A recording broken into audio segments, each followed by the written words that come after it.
जब भी हम अपने इन्वेस्टमेंट की जर्नी को स्टार्ट करते हैं तो स्टार्टिंग के कुछ वर्ष हमारे लिए बहुत ज़्यादा टफ होते हैं, क्योंकि शुरुआती वर्षों में अगर आप देखेंगे तो कभी आपको लगेगा कि हमारा पैसा ग्रो ही नहीं हो रहा है, कभी आपको ऐसा लगेगा कि हमारा पैसा जो है वो निगेटिव में जा रहा है, और कभी ठीक ठाक ग्रोथ आपको देखने को मिलेगा। तो एक मन में शंका बनी रहती है कि क्या वाकई में हम लॉन्ग टर्म में वेल्थ क्रिएट कर पाएंगे अथवा नहीं। इन स्टार्टिंग ईयर्स के इस पूरे हलचल को अगर आपने सह लिया तो यकीन मानिए लॉन्ग टर्म में आप बहुत अच्छा रिटर्न कमा पाएंगे। इस वीडियो में हम लोग टेक्निकल पॉइंट्स के बारे में बात करेंगे कि अगर आपने स्टार्टिंग में कुछ वर्षों का टफ पीरियड अगर काट लिया तो बाद के वर्षों में कैसे आपका पैसा मल्टीप्लाई होता है, 2 गुना 3 गुना 4 गुना होने में कितना कम समय लगेगा आपको, ये प्रैक्टिकल एग्जाम्पल के माध्यम से हम लोग समझेंगे। और साथ ही साथ ये भी सीखेंगे कि कैसे आप स्टार्टिंग के 10 से 15 साल काम करके जिंदगी भर बैठ करके खा सकते हैं। बहुत ही इंपॉर्टेंट वीडियो है, अंत तक जरूर जुड़े रहिएगा। नमस्कार दोस्तों, मेरा नाम है नीरज, आप देख रहे हैं फिनोबिट यूट्यूब चैनल। अगर आप इस चैनल पर पहली बार विजिट कर रहे हैं तो इसको सब्सक्राइब करते हुए बेल आइकन को प्रेस करना ना भूलें। यहाँ पर जब भी हम बात करते हैं लॉन्ग टर्म की, 15 साल 20 साल 30 साल, तो लोगों के मन में एक प्रश्न आता है कि 20 साल 25 साल 30 साल किसने देखा है। नो डाउट किसी ने नहीं देखा है। कल को भी आपको कुछ हो सकता है, मुझे कुछ हो सकता है, और हो सकता है कि हम 20 साल 30 साल जी भी लिए। तो अगर मान लीजिए प्रोबेबिलिटी इस बात की ज़्यादा है कि हम 20 साल 25 साल जिएंगे, इस बात की प्रोबेबिलिटी ज़्यादा है, तो हमने आने वाले 20 साल 25 साल के लिए इन्वेस्टमेंट के तौर पर क्या कुछ किया। क्योंकि आज जो हमारे घर का खर्च 20,000 25,000 30,000 40,000 में चल रहा है, आने वाले इतने ही खर्च के लिए अगर हमारे खर्च नहीं बढ़ते हैं तो भी हमें लाखों में जरूरत पड़ेगी, क्योंकि 6% के हिसाब से इन्फ्लेशन आपके पैसे के जो परचेजिंग पावर है उसको लगातार कम करता चला जा रहा है। और जब आपका परिवार बढ़ेगा, हो सकता है आज आप अनमैरिड हों, मैरिड होंगे, उसके बाद से बच्चे होंगे, बच्चों की पढ़ाई, उनकी शादी, घर का खर्च, और मकान ले रहे हैं तो उसका खर्च, बहुत सारी खर्चे बढ़ने लगते हैं। तो भले ही आपको आज ये सभी चीज़ें बहुत आश्चर्यचकित लग रही हो कि हम 20 साल पहले कैसे प्लानिंग कर लें, या फिर आने वाले 20 साल 25 साल बाद का आज से हम क्यों सोचें, तो वो सभी चीज़ें अगर आज आप नहीं सोचेंगे तो 20 साल बाद आपको पछतावा के अलावा कुछ भी हाथ नहीं बचेगा। ऐसे बहुत सारे रिटेल इन्वेस्टर्स होते हैं जिनके मन में आज पछतावा होता है कि उनके पास आज से 5 साल पहले 10 साल पहले पैसे थे इन्वेस्ट करने के लिए, लेकिन उन्होंने इन्वेस्टमेंट नहीं किया, और आज जो ग्रोथ दिखी है म्यूचुअल फंड्स में, शेयर मार्केट में, उसकी वजह से वो पछताते हैं कि एफडी में या फिर आरडी में जो वो रिटर्न कमा पा रहे थे, आज हो सकता था कि उनका पैसा डबल हो जाता या फिर ट्रिपल हो जाता। तो इसलिए आपको पछतावा ना रहे, इसलिए समय रहते सचेत होने की ज़रूरत है।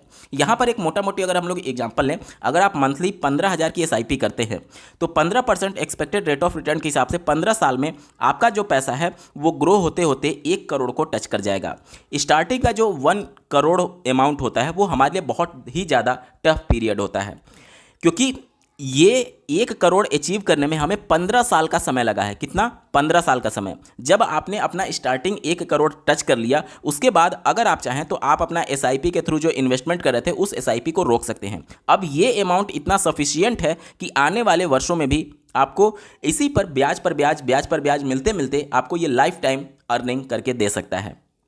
स्क्रीन पर आप लमसम कैलकुलेटर देख पा रहे होंगे। अब जो एसआईपी के थ्रू हमने 1 करोड़ कॉर्पस इकट्ठा कर लिया, अब उसी 1 करोड़ को मैं होल्ड कर रखता हूं। मतलब कि एसआईपी हमने बंद कर दिया लेकिन पैसा हमने रिडीम नहीं किया, उस पैसे को अब हम लोग एज इट इज रहने देते हैं। तो अब ये हमारा लमसम में कन्वर्ट हो जाएगा, और मैं वहीं 15% अगर एक्सपेक्टेड रेट ऑफ रिटर्न लेकर के चलूँ तो आने वाले 5 साल में ही, ध्यान से देखिएगा, आने वाले 5 साल में ही आपका पैसा जस्ट डबल हो जाएगा। आपका पैसा जस्ट डबल हो जाएगा, यानी कि अभी देखिए, पहला 1 करोड़ अचीव करने में हमें 15 साल का समय लगा, और दूसरा 1 करोड़ अचीव करने में हमें सिर्फ और सिर्फ 5 साल का समय लगा। अगर 5 साल के बाद भी हम अपने इन्वेस्टेड वैल्यू को नहीं निकालते हैं तो 8 साल बाद, यानी कि 5 साल पहले वाला और ओवरऑल 8 है, मतलब कि 8 में से 5 घटा देंगे तो आने वाले 3 साल बाद आपका जो अमाउंट है वो 2 करोड़ से बढ़ करके 3 करोड़ में कन्वर्ट हो चुका होगा। यानी कि 2 करोड़ से 3 करोड़ बनने में हमें सिर्फ 3 साल का समय लगा। आप ध्यान से देखिएगा, पहला 1 करोड़ बनने में हमें 15 साल का समय लगा, दूसरा 1 करोड़ बनने में 5 साल का समय लगा, और तीसरा 1 करोड़ बनने में हमें सिर्फ और सिर्फ 3 साल का समय लग रहा है। उसके बाद से अगर 8 साल तक हमने देख लिया, अब 2 साल और केवल होल्ड छोड़ देते हैं इसे हम लोग, तो आने वाले 2 साल में ही हमारा जो कॉर्पस है वो 3 करोड़ से बढ़ करके 4 करोड़ हो जाएगा। अब आप ध्यान से देखिएगा, पहले 1 करोड़ को 15 साल, दूसरे 1 करोड़ को 5 साल, तीसरे 1 करोड़ को 3 साल, और चौथे 1 करोड़ को बनने में सिर्फ 2 साल का समय लग रहा है। यानी कि जैसे जैसे आपका समय बीतता चला जाएगा, ये आपका कॉर्पस जो है वो कंपाउंड कंपाउंडिंग के थ्रू बहुत जल्दी जल्दी आपका पैसा डबल होता चला जाता है। अब अगर आप इसको और लंबे पीरियड के लिए होल्ड करके रखेंगे तो हो सकता है 1.5 साल 1 साल में ही आपका पैसा 1 करोड़ इकट्ठा करके देने लगे। तो ये होता है कंपाउंडिंग का पावर, कि आज अगर आपने इन्वेस्टमेंट की जर्नी स्टार्ट कर दी और आने वाले 15 साल तक अगर प्रॉब्लम झेल लिए, अगर लगातार कॉन्टिन्यूअस अपना एसआईपी कंटिन्यू रखे तो 1 करोड़ बनाने से कोई नहीं रोक सकता। और इसी 1 करोड़ को अगर आप छोड़ देंगे तो आने वाले 5 साल 3 साल 2 साल 1 साल में आपका पैसा 1-1 करोड़ इकट्ठा होता रहेगा। इस सब के बाद से बहुत सारे लोगों के मन में ये जिज्ञासा होती है जानने के लिए कि हम जिंदगी भर पैसा इन्वेस्ट किए लेकिन उस पैसे का उपभोग कब करेंगे। हम पैसा जोड़ते रहें, हमारे जाने के बाद जो हमारे आगे आने वाली पीढ़ी होगी वो उस पैसे का उपभोग करेगी। तो हमने तो ज़िंदगी भर केवल मेहनत किया, तो हम कब उपभोग करेंगे। तो इसके लिए आप जब 15 साल तक अपने पैसे को ग्रो कराते कराते 1 करोड़ कर लिए, उसके बाद ही से अगर आप चाहें तो उपभोग करना शुरू कर सकते हैं और ये ज़िंदगी भर आपको पैसा कमा करके देगा। इसको समझने के लिए थोड़ा सा हमें इन्फ्लेशन को समझना होगा। इन्फ्लेशन की वजह से जो 6% हर एक साल जो हमारा पैसा डिप्रिसिएट कर रहा है, उससे हमें पता चलेगा कि आज अगर हमारे घर का खर्च 25,000 में चल पा रहा है तो आने वाले 15 साल में, यानी कि जब तक हम अपना इन्वेस्टमेंट कर रहे हैं 15 साल तक, उस साल के बाद 15 साल के बाद जो 25,000 आज हमारा घर का खर्च चल रहा है वो 15 साल बाद कितना अमाउंट की जरूरत पड़ेगी अपने घर को चलाने के लिए। तो यहाँ पर 6% इन्फ्लेशन रेट मैंने मान लिया है और आज का वैल्यू 25,000 और 15 साल के बाद मैं इन्फ्लेशन कैलकुलेटर के माध्यम से कैलकुलेट करने की कोशिश करता हूं। आप अपने स्क्रीन पर देख पा रहे होंगे 59,914 रुपया हमें चाहिए होगा आज से 15 साल बाद अपने घर के खर्च को चलाने के लिए। ठीक है, आप अपने स्क्रीन पर देख पा रहे होंगे टोटल जो हमारा 15 साल के बाद 1 करोड़ की वैल्यू हो चुकी थी, उसमें से मैं पर मंथ 60,000 विड्रॉल ले रहा हूँ। पर मंथ मैं ले रहा हूँ, ध्यान से देखिएगा। ये किस प्लान के तहत, ये SWP प्लान के तहत, यानी कि सिस्टमेटिक विड्रॉल प्लान। अब ये प्लान काम कैसे करता है इसके बारे में एक बार बात कर लेते हैं। यहाँ पर समझाने के लिए मैं आपको 3 बाल्टी का एग्जाम्पल लेता हूँ। जैसे कि मान लीजिए कि ऊपर तीनों बाल्टी में एक नल लगा हुआ है जहाँ से पानी बाल्टी में आ रहा है और तीनों बाल्टी में भी नीचे से एक नल लगा हुआ है जो कि इस बाल्टी को खाली करने का काम करेगा। अब मान लीजिए कि तीनों ऊपर से जो नल है उसका स्पीड एक समान मैंने रखा है, पूरा फुल ओपन है, जिसकी वजह से बहुत तेजी से पानी बाल्टी में आता जा रहा है। ठीक है, अब जो बाल्टी में नीचे नल लगा हुआ है वो पहले कंडीशन में, ये पहला कंडीशन है, जो ऊपर से पानी आ रहा है इतना जो स्पीड से आ रहा है उससे भी तेजी से ये पानी निकालता जा रहा है। तो क्या कभी बाल्टी में पानी रुकेगा? नहीं रुकेगा। दूसरा कंडीशन क्या होता है कि जितने स्पीड से पानी आ रहा है सेम स्पीड से अगर मैं बाल्टी से पानी निकाल रहा हूं तो बाल्टी में पानी रुकेगा तो नहीं, लेकिन जितना पानी आएगा उतना निकलता चला जाएगा, यानी यहां पर भी पानी नहीं ठहरेगा। यहां पर बाल्टी में पानी हमेशा निगेटिव में रहेगा क्योंकि जितना आ रहा है उससे ज़्यादा स्पीड से निकल रहा है। और दूसरे कंडीशन में जितना आ रहा है सेम स्पीड से निकल रहा है तो बाल्टी में लेवल बिल्कुल बराबर रहेगा, ना तो निकलेगा, मतलब कि मान लीजिए अगर बाल्टी स्टार्टिंग से भरी हुई है तो वो भरा ही रहेगा लेकिन अगर बाल्टी खाली है तो वो हमेशा खाली ही रहेगा, यानी जितना पानी आ रहा है वो पानी उतना एग्जैक्टली निकलता चला जा रहा है। और तीसरा कंडीशन हम लोग मानते हैं कि मान लीजिए ऊपर से बाल्टी में पानी आ रहा है और उसके आधे स्पीड से ही केवल अगर मैं पानी निकालूं तो आधा स्पीड से तो हमें पैसा मिलेगा और आधा स्पीड से हमारा बाल्टी क्या हो रहा है, भरता चला जा रहा है। यानी यहां पर एग्जैक्टली क्या हो रहा है कि हमारा पैसा ग्रो भी कर रहा है और हम पैसे को लगातार हर मंथ निकाल भी रहे हैं। इसी कॉन्सेप्ट पर SWP काम करती है, यानी कि जितना हमें रिटर्न मिलेगा उसका आधा ही हम रिटर्न अगर निकालें, मतलब कि जितना मिल रहा है उससे कम ही निकालें, तो हमारा पैसा भी ग्रो होता रहेगा और हमें मंथली बेसिस पर पैसे भी मिलते रहेंगे। अब यहाँ पर मैंने अमाउंट जो सेट किया है, जो हमारा 1 करोड़ का कॉर्पस था, अगर इसका 60,000 वैल्यू हम लोग देखें तो कितना परसेंट होता है?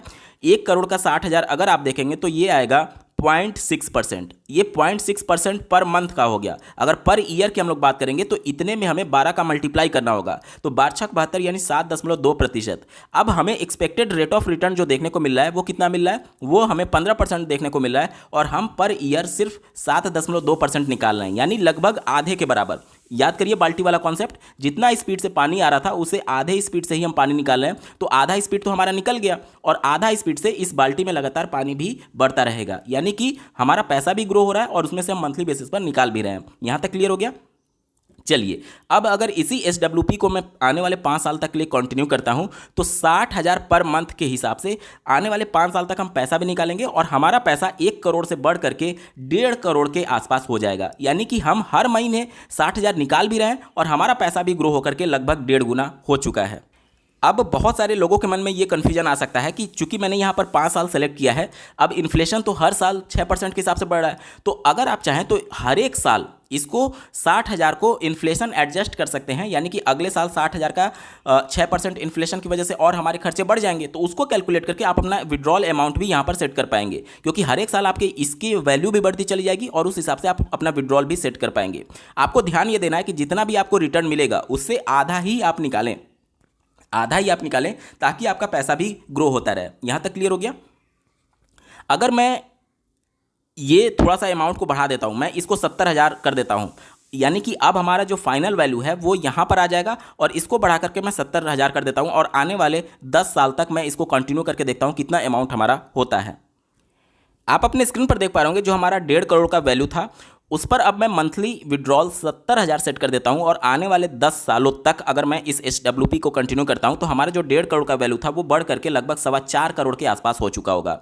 अब आप इससे समझ पाएंगे कि हर एक साल अगर आप चाहें तो इस वैल्यू को भी बढ़ा सकते हैं, और आप मंथली बेसिस पर पैसे भी विड्रॉल कर रहे हैं, और जो आपका प्रिंसिपल अमाउंट है वो भी लगातार बढ़ता चला जा रहा है। तो इस तरीके से आप लाइफ टाइम यहाँ से अर्निंग कर सकते हैं, जिंदगी भर ये आपको कमा करके दे सकता है। और अगर आप खुदा ना खास्ता अगर नहीं रहें तो उस कंडीशन में जो भी आप नॉमिनी बनाएंगे उनको ये अमाउंट मिल जाएगा। अगर वो चाहें तो इसे कंटिन्यू कर सकते हैं या फिर इसका पैसा विड्रॉल करके वो ले सकते हैं, तो ये टोटली उनके ऊपर डिपेंड करेगा। कहने का मतलब कि अगर आप 10 से 15 साल मेहनत करके एक कॉर्पस इकट्ठा कर लेते हैं और बाकी के वर्षों में आप इसी पैसे से विड्रॉल अपने लाइफ टाइम ले सकते हैं। बाकी अगर आज आपकी एज 25 साल है, अगर 15 साल तक आपने किया तो 40 साल में आपके पास लगभग 1 करोड़ का कॉर्पस इकट्ठा हो जाएगा, और 40 साल के बाद रिटायरमेंट के लिए आपके पास 20 साल का समय रहेगा। अब आप अगर इस पैसे को 20 साल के लिए छोड़ देते हैं, अगर मान लीजिए आप वर्किंग हैं और आपकी सैलरी आ रही है, उस कंडीशन में आपके तो खर्चे चल रहे होंगे।